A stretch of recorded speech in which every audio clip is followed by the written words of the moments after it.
Welcome back to the Eagle Eye Offline. I am Daniel C. Green, founder, editor-in-chief, and head producer at the Eagle Eye, and I am our resident expert survivalist here at the Eagle Eye Offline. What we are going to be doing today is we're going to be talking about the infamous word, bugging out.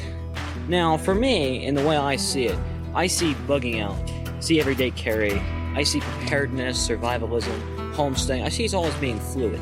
They're fluid concepts. They flow together. They overlap a lot. All of your gear and your supplies, which I hope to differentiate here in this video, they're all fluid concepts. For me, as you're going to see, some of my everyday carry supplies overlaps with my bug out supplies. The only real difference this makes is I have to remember to separate these when a bug out event occurs. Now the question is, why is bugging out a topic that needs discussed? Why is this important? I'm going to attempt to describe that to you right now. Think about the events happening in Iran as we speak. What would happen if a major attack on U.S. soil happened? What would happen if terrorist cells all around you spurred up? Matter of fact, living here in rural Ohio, I'll pan you around and just kind of show you, to give you an idea, that across the field there, across the road, that's what you see everywhere around me. You got woods, and you have fields, and yes, residents. Only 30 miles away from me, well, less than that, it's about a 30-minute drive south of me, is a known Muslim center that happens to run terrorist cells, to run terrorist activity through them, and terrorist cell activity there. So what would happen if something like this occurred? What would happen if you had to evacuate your home? Is this a possible thing that could happen? I say yes. Is this a possibility? I say yes. Could this occur at any given time? Quite possibly, yes. Because bugging out, in my sense, it means survivalism. It means an existential threat. It means stuff has hit the fan. It means potentially the end of the world as we know it. Oh, look, it's hailing. That's nice. I love Ohio so much. Ugh. It means other things to other people. It could mean a wildfire has come through your area and you need to evacuate. It could mean that a hurricane has come through the southern coast and you have to flee northward. There's many things that bugging out can mean. But for our application, we're going to see it as surviving. I'm going to cover up my stuff and I'll be back. I brought my stuff into the garage, out from the rain and the hail. Having pop-up showers everywhere. This is another example why preparedness is so important. If you have gear that can't get wet, one, maybe you need to contemplate if you should have it, and two, you need to figure out what to do with it if it's going to rain or hail. So I brought all my stuff in the garage. We're good for now. I'm going to wait for this to pass, and then we'll actually start into our piece-by-piece video.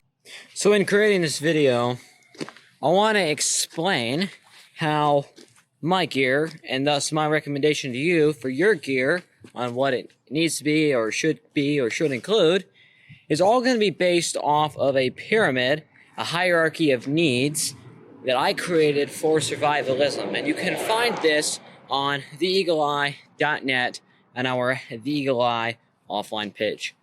So the hierarchy of needs starts at the top and works its way down to the bottom. The top need being the most important and the most critical. The bottom need also still being vital, not being the most important, foremost thing you need to survive in the immediate. So the first of these is air. You can live about 3 minutes without air. So if you're drowning, if you're drowning or you can't breathe, in 3 minutes without air, you also need to look at things like gas masks for asphyxiation, radiation, things like that. Second need is water. The third need is food. The fourth need is medical. The fifth need is shelter. Now this is more of a provision from physical things, while the sixth need is security, which is protection from living threats.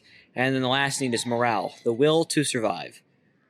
So we're going to delve into that, and I'm going to kind of try to break all this down by category as I can, as my unpacking permits, and help you really get a grasp on how you can prepare for these different areas through the bug out gear and through your everyday carry gear.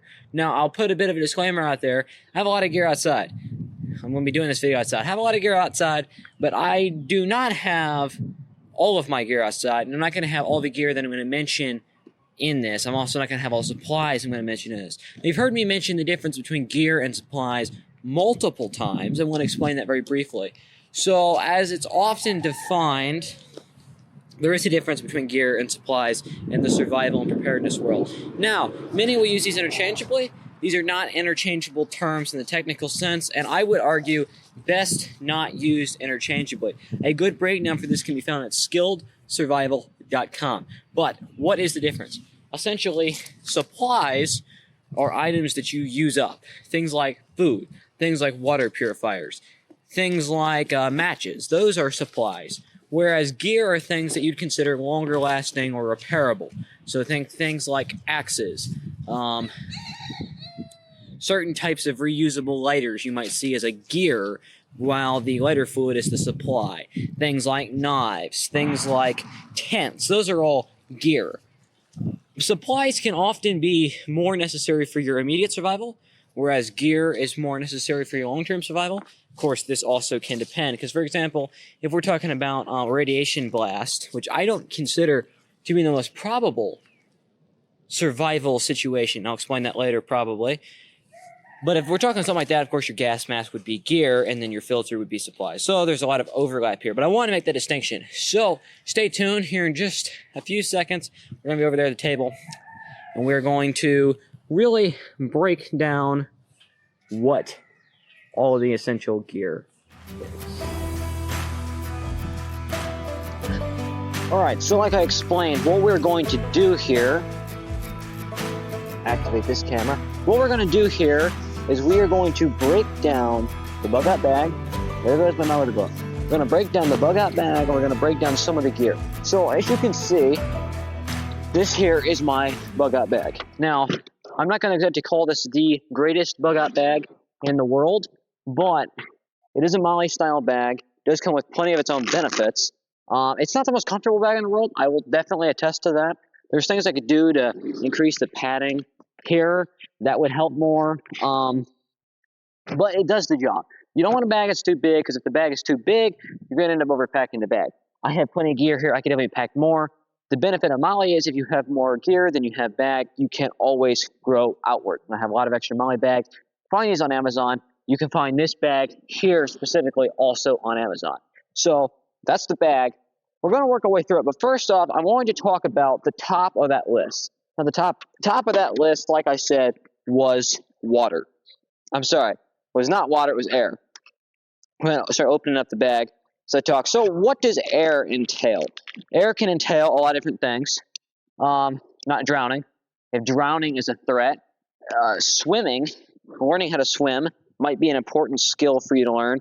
But usually when I talk about air being a threat in survival, I'm usually thinking of one of two things.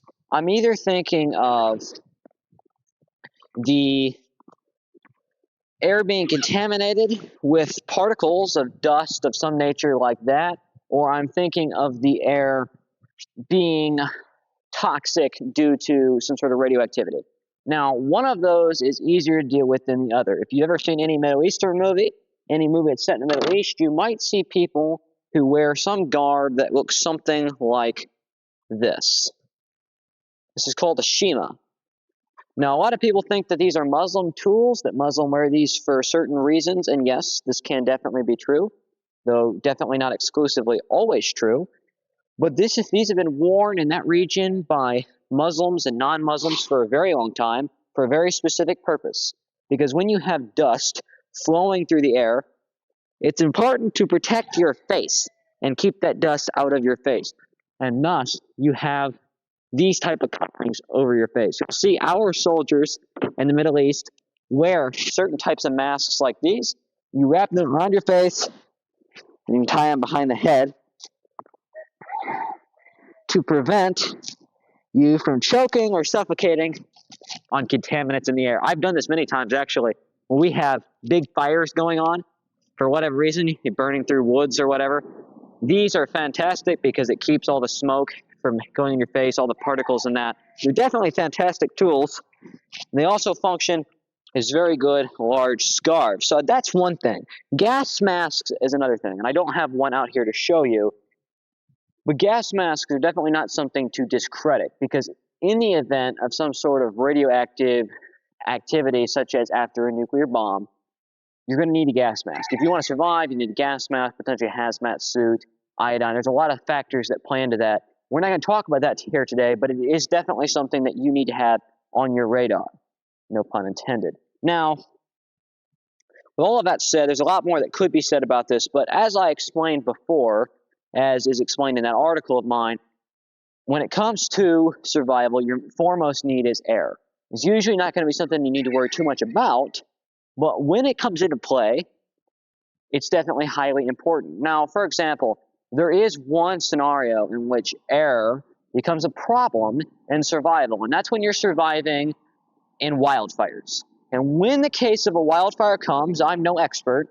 We've always been taught to take a cloth, a towel, or some nature, such as in a house fire. You're going to wet it, you're going to wrap around your face. And that keeps you from suffocating on the smoke. So that is one bug out situation, if you're talking about bug out due to natural disaster, in which the face covering can be very useful very rapidly. Again, these are Shimas. You can buy these on Amazon for, about $12 in just about any color you like. Two of them are very nice. You can cover your hair and your face. In the case of an Iranian or Afghani attack, you can blend in with the attackers. I don't know, but maybe that's going to get censored. But anyway, that's definitely one thing to keep on your radar. The next thing we're going to talk about here is water. So there's multiple factors that play into water, and I'm going to show you a few ideas here that we can talk about. So the first thing you're going to need to understand is water filtration. The second you're going to need to understand is water purification. And the third you're going to need to understand is water storage. Now, in bugging out, your first priority is probably not going to be too much on water storage, but do not underestimate it. Because when you're bugging, you can go through about a gallon of water a day. You're supposed to drink half your body weight in water. You still need to cook food. You still need to be able to clean. You need to be able to bathe. I don't suggest bathing in your potable water, but, So we're going to talk about those three main things. Now, if you're bugging out on foot, most of what I'm talking about here is geared at bugging out on foot or not using a vehicle. Now, this all could be used in a vehicle. I would use it in a vehicle if need be, but that's not what we're mainly gearing this at. Let's try to bring this camera down, if it will cooperate. There we go. Okay, so here, first thing we're going to talk about is water purification. What does that mean? Basically, that means that you're killing off any certain things in your water. You're not filtering anything out. If there's particles, if there's contaminants in it, you're not going to filter any of that out. What you are going to do is you're going to kill anything in that water that can harm you. So there's two main ways to do this. One is simpler than the other. Buck? No. Sorry, my dog. Okay, one of these is simpler than the other. So the first one we're going to talk about is most common, and that's going to be in water boiling. Now, this here is like a metal Stanley cup. Show it here to the camera. What you can do with this is obviously drink water out of it, or soup, or anything of that nature, but it has the ability to go over a fire. It can go over a one of the portable stoves, or it can go over a heated wood fire, or go on top of a stove. And you can boil your water in here. You want to bring it to a rolling boil. I would boil it for a few minutes, and that way you can kill off any contaminants inside of the water. And then this would be potable to drink. It would you could say it'd be purified. So that's one benefit of having metal cups. And then this here is a single wall metal canteen. I got this off of Amazon. It's 50 ounces, and it fits in my everyday carry bag as well as my bug out bag. It's a Tactico Survival water can. I love this thing. It's taken a beating. It's held up very well. Comes in multiple sizes. You can find plenty of these depending on what you want to spend on it. But what you need to do is you have to get a single wall canteen. Almost all of the ones you find are going to be double wall. You have to have single wall. If it's not single wall and you try to boil it, it will explode. So you got to find single wall. And that's what this is. You can hang this over the fire by the handy handle up top. And now remember, if you're using cord to hold your canteen over the fire, the cord can melt. Just keep that in mind. Hang it over the fire, and it will bring it to a boil. Now, there is something to note, is that you can use a plastic water bottle to purify water. If the bottle is full of water, it will not melt. I don't recommend this, but in case of a pinch, it can be done. The second thing we're going to talk about here is going to be the other form of purification, and that's going to be through purification tablets. Now, I don't have any here to show you, but there's plenty of resources online. You can go online, read about them, see what works for you. You can use these in the water to purify them. There's also things that can be done with iodine. You can also use bleach, different methods for what fits your needs. You need to research all of your own gear and supplies, people. Figure out what fits what you need for your situation and prepare for multiple different scenarios too. But that's one thing to remember and to note. There's a lot of different techniques that need to be done with that. So keep that in mind. But the second thing we're going to talk about here is what you're probably more familiar with, and that's water filtration. There's two main brands that I'm fond of when it comes to portable water filters. That would be the LifeStraw and the Sawyer Mini. So the LifeStraw is a very common design. You see these just about everywhere. Bring it up to the camera here. So we have the LifeStraw. It's a slightly larger design. Got the lanyard. Basically, the principle's simple. You put the one end down in the water, put the other end up to your mouth like a straw, and you suck through. So you bring it up here, suck through the water. It's a pretty simple concept. The newer ones also come with a screw cap. You can screw it onto your water bottle. Those are nice. Those are handy. Remember that you can get contaminants up inside of your lids. Be careful when you're drinking from that. I personally would recommend purifying your water and then filtering it, but that's me. The other thing is the Sawyer Mini. You'll also find these on Amazon, on the Sawyer website. These things are fantastic. They're a little bit smaller. I have heard the durability is not quite the same, but they do filter much more water, or they're rated to filter a larger amount of water, and also slightly smaller filter, meaning that it can filter out more contaminants. So we have these here. I'll bring the camera down so you can see these. Principles also very similar here. Put your mouth in on the proper end, put the filter side down to the water here, and you suck through. Now, I have seen these tested in videos. What they'll do is they'll take muddy water, and they'll pass it through the filter, and I would say they're very effective. I've done my own tests before, taking muddy water and passing it through, and the water comes out pretty clear. It's very impressive stuff. So definitely worth remembering these. I would definitely recommend getting one for each member of your family, preferably two for each member of your family. Have one in your car, one in your everyday carry bag, a couple in your bug-out bag. They're fantastic. I have not had to use them in a survival situation yet, but again, if I had to, I would feel comfortable doing so. Now, the next thing we're going to talk about here is food. Now, they say you can go 40 days without food. And this can be true, but I do believe that it can be very overstated. And I'm going to explain why.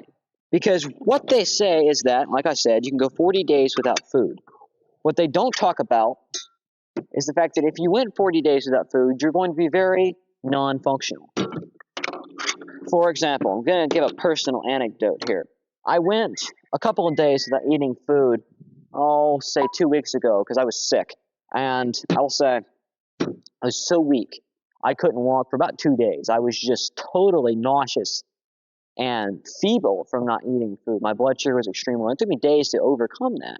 So if you don't eat food, your blood sugar is going to tank, your energy is going to tank, you're not going to be functional. So when it comes to a survival situation, you have to think about food.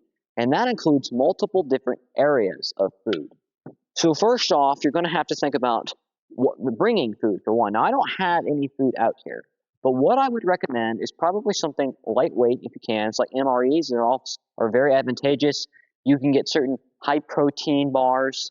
They're not my highest recommended, but they definitely can do things that aren't going to upset your stomach is pretty important.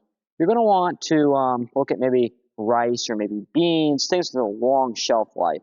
You don't want to carry, bratwurst in your bag because that's going to spoil. It's going to make you sick. It's going to be a bad deal. So that's one thing. And then your second thing you're going to need to look at is going to be catching food. Now, I have multiple things on the catching food side to show you. The biggest one that I like to emphasize on is going to be fish. I do live in rural Ohio. Fish are very abundant out here, and it's an easy thing to get. So I do like the fish recommendation. It works very well in my area, but you need to know what you can do in your area. Actually, I would like to show you one thing. If we can backtrack here a little bit. Here's some other things that go with those water filters. Those are also in my bag. I'll do a full show off here at the end of the video. But these are other water filters, and then this is the cleaner for those. So we'll show more of that stuff later. But on the topic of food, I have my fishing kit in my bag somewhere. We'll find that. Here we go. So fishing kit is highly recommended. I have a slingshot here because we just cannot have enough ways to kill food. So anytime you can be near a stream of water, you can always hope that you can catch fish. They make these online. I recommend building your own. I think building your own is always going to be the better alternate option here. So we've got all sorts of different fishing stuff in here. I got a knife. I got different hooks, sinkers. I got different bait, bobbers, shiners. I got a line here to string up fish, a stringer, different artificial worms, everything you could possibly need. If I just happen to want to run up to the lake and go fish real quick and I didn't have my fishing supplies with me, or if I just need to fish in a survival situation. In addition to that, I also have a 250-yard spool of 30-pound line. Now, this is not the most expensive line in the world. It's from Walmart. It costs about $2 now, I think, but it's cheap, and it will definitely meet your budget. So that's great. Now we're going to talk about firearms. Firearms, in my opinion, are crucial to the bug out bag. Now, we'll talk about it more when it comes to safety and security. But when it comes to hunting, I think we need to think about firearms. Because even if you're not comfortable with using it for self-defense, if you're in a situation where you need food to survive, most of the food that's not going to be in the waterway, and some that is, you're going to have to shoot to kill. Now, there's a couple ways you can do this. One is through a bow and arrow, which I have multiple of. I'm not very proficient with whatsoever, but I suppose I could train up in the type of survival situation where I might need it. But my default would be the firearms. You're going to need to think through what kind of firearm you're going to want to carry. Oftentimes, I recommend a revolver or a semi-auto, a sidearm of some nature. Others prefer a larger rifle. It does depend on why you're bugging out. We're talking about crap hits the fan situations here. If you're bugging out because of a hurricane, this might not be necessary. It might, for food anyway, but it might be necessary because you don't know what kind of crazy things people are going to do. We'll talk about that more later. But if I'm in the woods and there's some small game, there's a squirrel, rabbit, whatever the case may be, the firearm is going to be the best way to take that down. Now, you can use snares and traps and whatnot, but again, the firearm is always going to be the default. What's my preference? My preference is a 22 because of one specific reason. You can kill many, if not most types of animals here in Ohio with the 22 LR, but the ammo's light. I can carry a lot more 22 ammo without weighting down my bag than I could, say, a 9mm or 45 or a 5.56 or something along those lines. So that's why the 22 is always going to be my default in these scenarios, unless, of course, we're talking about some sort of like civil unrest, standoff. I'm going to have to be defending myself on an active basis. If that's the case, I might default to a 5.56, a NATO round, like an AR-15 platform, or perhaps an AK-47 or a 9mm. But those are different scenarios that really, we'll talk about it in a different video. So what we're going to show now is we're going to show cooking supplies. So of course you're going to have different knives. We've got a variety of knives back here. You're not going to exactly want to, clean your fish with a machete. That's probably not going to be the best thing. You're going to want to make sure you have a knife that you can clean your food with, that you can gut it, or that you can skin it, whatever the case may be. But you get up to cooking. There's a lot of different things that you can find for cooking. I know some crazies carry cast iron. I can't even imagine. But in my case, I have a very nice tool set here. So this here is it's an Amazon find. It's kind of cheap. It's not the greatest in the world, but what it can do is it's a pot and pan set. It's stainless steel. These are nice. These are very popular in the kind of the trendy survival world. It comes with your spoon and your fork, your knife in here, little carry bag. Even comes with a little spatula. So these are nice for camping and everything, but I wouldn't discredit it. I would say that in a scenario where I really needed pots and pans, I think this would definitely do. I mean, I can boil in this, I can fry in this. My only concern might be how long it would last before it would burn up, but I do think this would do pretty well, and it's very lightweight. And it also has a cooker. You can put this on a propane bottle. So these are nice if these are things that you have in your supplies. Again, so prepare according to what your needs are. Now, but my favorite tools in the survival situation are going to be more in the lines of aluminum ware. This does not want to close. Well then. Okay, that's nice. Let's set this aside here. So we have the pot and the pan, but my favorite is the aluminum ware. So you have pots like these. You see the blue cups all the time. You can find these at just about any store, Walmart, Rural King, Amazon. These are great. You can boil in these for eternity. They hold up really well. They're very lightweight. I am a huge fan of these and always will be. You don't see them as much anymore, I don't think. They definitely cost a lot more than they used to. But Field and Stream used to make these, and I have a pot that I've used on my wood cook stove for, 3 years now? And it has held up fantastically. So this is going to be my big recommendation. And again, you can boil more water in this to fill up your can. I wouldn't necessarily recommend cooking in the can all the time because you don't want to destroy your main water carrying device. But again, you can cook in this thing, you fry in it, you can boil water in it. Some people do not carry pots or pans in their survival gear because they are afraid of the extra weight. And they say they can cook over a stick or whatever. My problem with that, there we go. My problem with that is the fact that how are you going to boil your water? As a big concern of mine is being able to boil water. So if you cannot boil the water, then in my opinion, you're out of luck. So again, I will carry my pots because I think that's a necessity. So we have that. We'll set this aside. There's one other little thing I have that I can't promise I would actually use in a survival situation, but I might.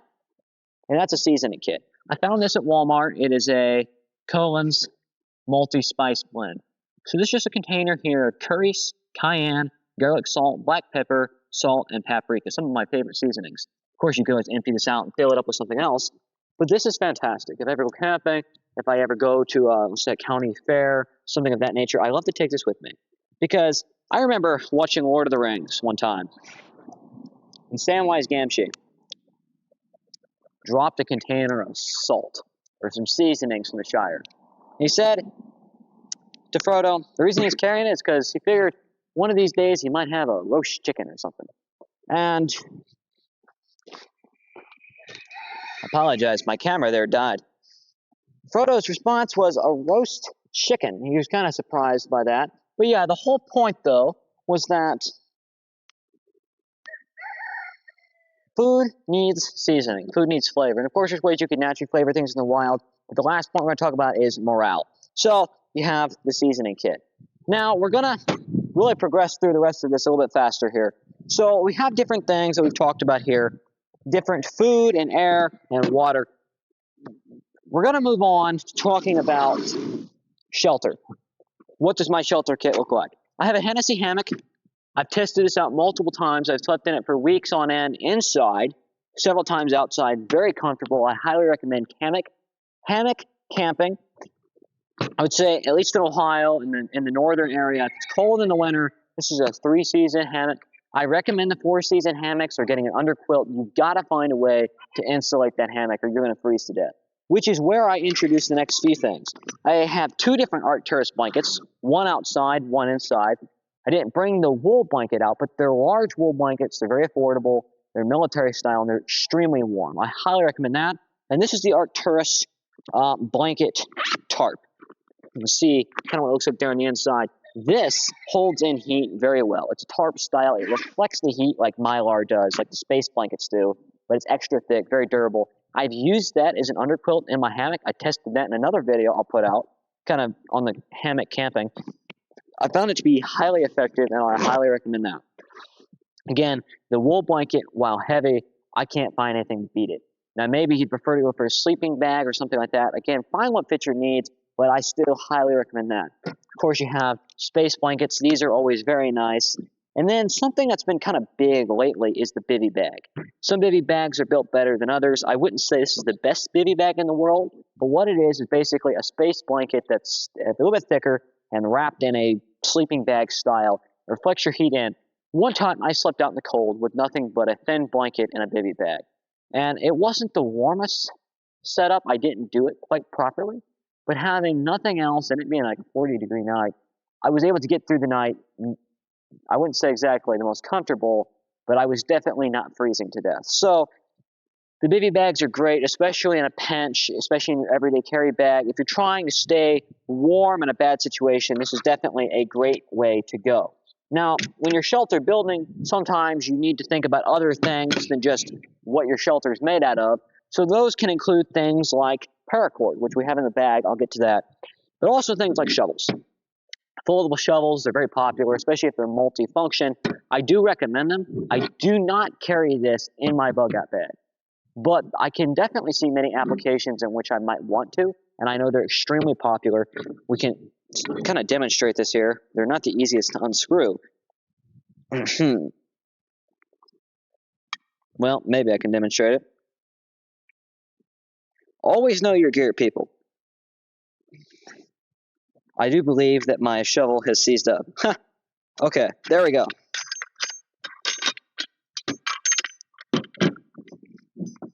The serrated edge that's on the shovel I would consider basically useless.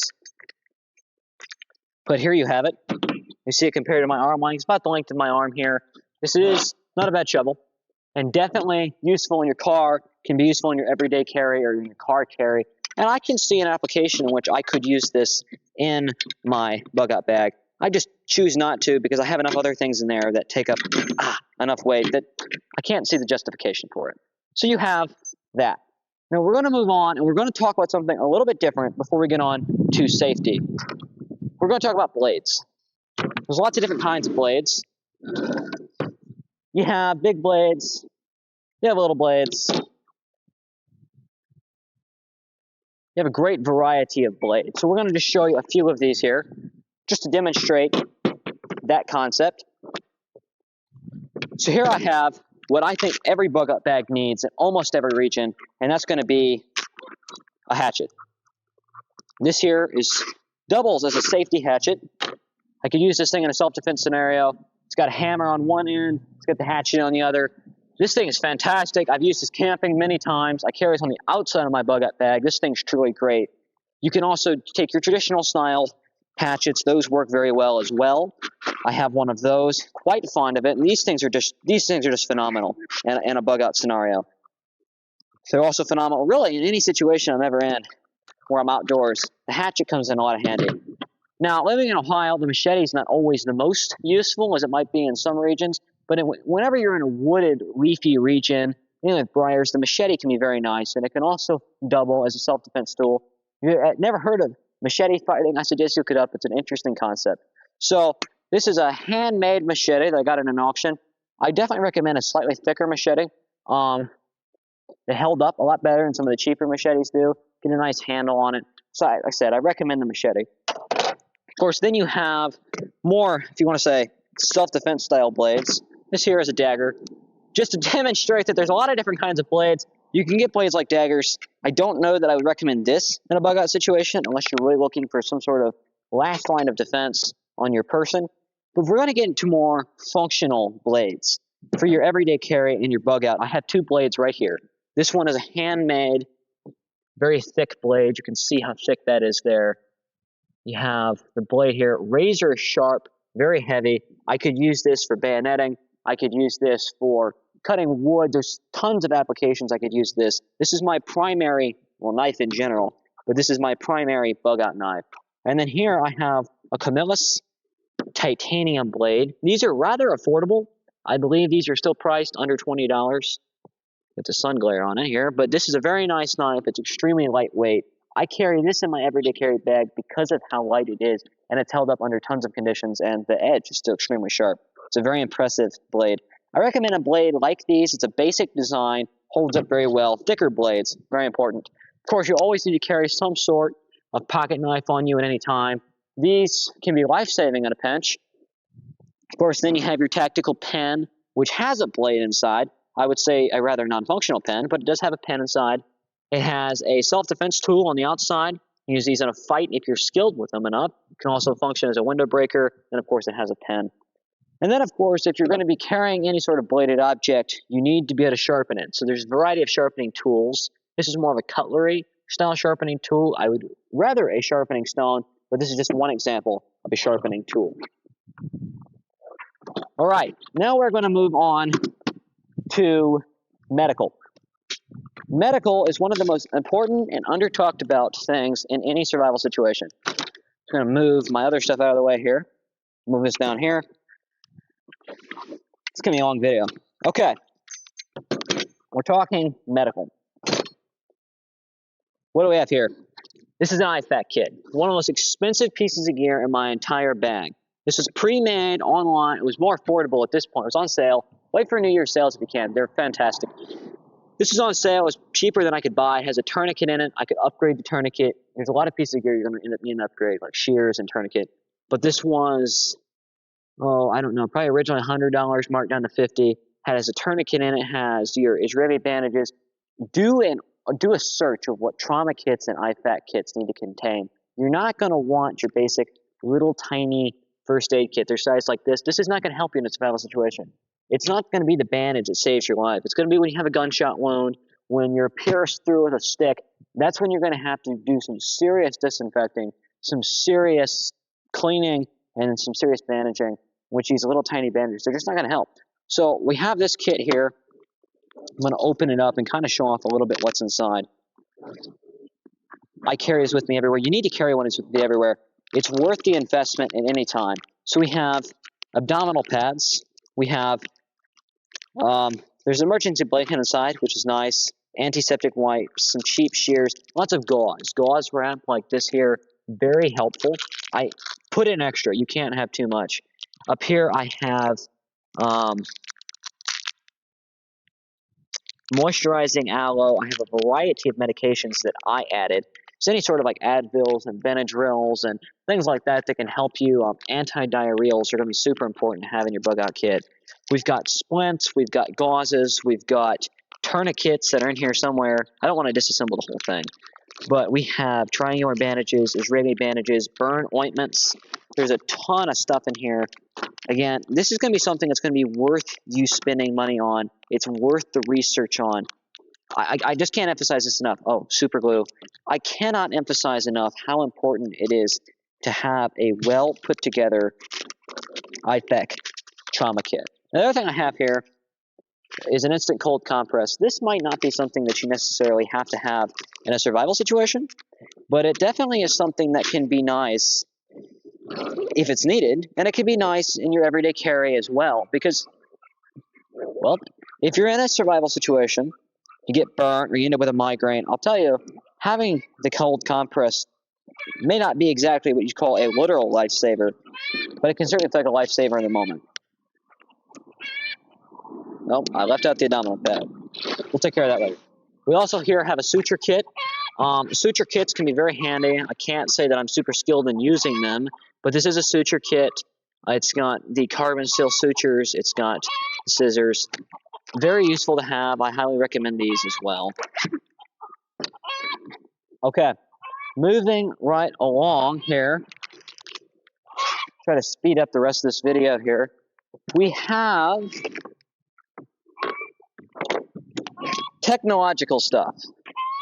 Got a whole basket full of it. This doesn't fit neatly inside of the survival categories, but it definitely can be very useful in the survival situation in keeping you alive. So we have various things in here I want to show you. The first of these is going to be a solar charger. There's a variety of kinds. This is it charges your battery directly. So if you have a portable charger, which I have and did not bring out, you hook this up to the back of your pack or off of a tree, and this charges your battery. It works very well. This here is a Flex Solar. I had some issues with this one early on, but they made it right, and it's been a fantastic tool. There's all sorts of appliances you might need in a survival situation, and having the gear to charge is always going to be useful. So in my everyday carry bag, I'm trying to pull out of this here, and they all spilled. In my everyday carry bag, I have a variety of batteries. I have rechargeable batteries and non-rechargeable batteries, as well as a 9-volt, because you can start fires with a 9-volt. I have a variety of batteries, AA, AAA, and then the 9-volt. These are extremely useful, but people say, well, what's the point of a rechargeable battery? Well, they're useful if you have a battery recharger. And my battery recharger, which I have right here, can charge off of the battery. The portable battery can also recharge off the solar panel. So you have this here. You can plug the battery straight in here. It works fantastically. It's truly been an amazing thing to have. Yes, I do recommend having something like this inside of your bug out bag. And inside of the bug out bag, I recommend having it inside of a Faraday cage. Now, why is that? Because I said before that I did not think that an EMP was a likely scenario in a survival situation, but I do think, that I don't think a nuke is a plausible situation that would cause a survival situation. I just don't think nukes are plausible, but EMPs are highly plausible. So Faraday bags protect your devices from that. I highly recommend buying those. But look at this flashlight here. It's a very bright flashlight. Always need a good survival flashlight. This is a Gore8. You can find these on Amazon. Find something highly durable. Find something that's not going to drain batteries. Find something that's extremely bright. Lighting is very important. But this thing here is a great example because this is rechargeable. Then I can recharge it off the power bank or off the solar panel. But it also takes this here. And this here, bring the camera down. This here is a AAA battery tube. I can take out the rechargeable battery and I can place in the battery tube. So that's a fantastic thing to have. And then, of course, you have small flashlights. These are nice inside of your pocket, inside of your everyday carry bag. Instead of your everyday carry bag. These are really nice as well. And then this takes AAA batteries. Inside of this bag here is what I carry in my everyday carry bag. And this contains 3 different things. It contains a keychain flashlight, which can be very handy when you're camping and clip this up to your hammock. Very nice. Actually, I might just put that on my keychain now that I think about it. I can have this electroplasma lighter, which I will talk more about in my fire starting section. But these are very nice as well because you can, well, start a fire in just about anything and you don't have to worry about lighter fluid. And then one of the most useful tools I have, I think, is a dynamo flashlight. You simply crank on the back and then it produces light off the front. So these are very handy tools to have. I recommend buying a higher quality one because they're truly fantastic tools that you can have. And again, that's something you can keep in your everyday carry bag. Now, inside of this bag here, I do keep a variety of tools that I probably wouldn't use in a survival situation. But one of them that I would use is an FM, AM, shortwave radio. It contains NOAA bands, contains anything that you might need to get critical information. They're highly, highly useful. I have 3 different kinds here. These are fantastic because what these enable you to do is that they enable you to get much needed information when the lights go off. They also contain the good ones. This one here can charge off of batteries. It's rechargeable. It has dynamo on it. It has a solar panel on it. And yeah, it's truly fantastic. It's got a great siren on it, different modes. Also the flashlight in the front and the back. Works fantastic. So this brand here is, maybe it's not a brand. Maybe it's this here is an Amazon brand. It's kind of a secondary brand, but I would say that it has actually proved better than the name brand radio that we have. So I highly recommend that one as well. Now, we're going to come here to the point where we're ready to go through the bug out bag. So I'm going to put all of these items down here. Get this out of the way. We're going to go through my bug out bag. 2 other items I'll talk about first that are nice to have. This here is a small pair of scissors. This is great in your everyday carry and bug out bag. Very lightweight. Also, viewing devices. This here is a binocular. Binoculars are also nice, but this one is much lighter weight. These are fantastic because you want to see what you're looking for before it sees you. So again, highly recommend this here. So we've already talked about some of what I have in my bug out bag. We're going to talk about the rest of it here by firstly starting with fire starters. We have, of course, the electrolyter that I talked about before. Here's another example of an electrolyter. Here's a Guidesman. It's extendable off the top. Those are very nice. They use full electricity, so they're rechargeable. They don't take lighter fluid. This here is a Zippo lighter. These are fantastic. Even if you run out of lighter fluid, you can still use the Sparks. One of the best lighters that I've had is a Zippo. Highly recommend. And then, of course, you have a butane lighter, which is also empty. But when those all run out or die, what can you rely on? You can rely on flint lighters. If you have the flint lighter, you have to scrape off this metal coating. It is a paint metal coating. Scrape that off, and you can produce sparks that are, I just said scrape it off, and I didn't scrape it. Produce sparks that can start a fire. I've used these before in camping situations and survival situations. I can assure you they're fantastic, and they work. You can see the sparks that are produced by that. These are truly fantastic. I have, 10 of them probably? Truly amazing. You also have magnesium lighters that fall in the same category. I cannot emphasize enough how important it is to practice with your lighters, practice starting fires. It's a skill as much as it is something about your tools. Truly amazing things to have. Highly recommend there. Now, finally, we're going to, at last, pour through the remainder of the bug out bag and go through everything we haven't talked about. I'm just going to go through kind of bang, bang, bang. So we have paracord. Cannot emphasize enough the importance of having a spool of paracord. We have an assorted survival tool kit. These are limited, I would say, in their usefulness, but they do contain some tools that I have found to be rather useful. So you have fire starters in here, knives, spoons, lanyard, keychains, bellows for your fire. These are nice. They're nice kits. They're waterproof. You can take out the good things and keep those and get rid of the bad things. Just nice tools to have. They make good gifts. Poncho. For when it rains, having emergency poncho is great. It weighs nothing. This here is a portable bucket. Kind of open this up and display this. Okay, we will expedite this before my camera once again runs out of storage space. So you have the portable bucket here. Of course, this camera just shut off. So turn that back on. You have the portable bucket here. Yeah, we talked earlier about having face coverings. You got these face scarves here, a pair of nylon gloves. Those are always nice to have. Cotton gloves. Got a variety of these face masks here. Here's a white one. Having different colors. Orange is nice if you're trying to get attention. Of course, if you're not and you're trying to evade attention, then, well, having something more camo is better. Again, we have yet another life straw here. We have multi-tool here.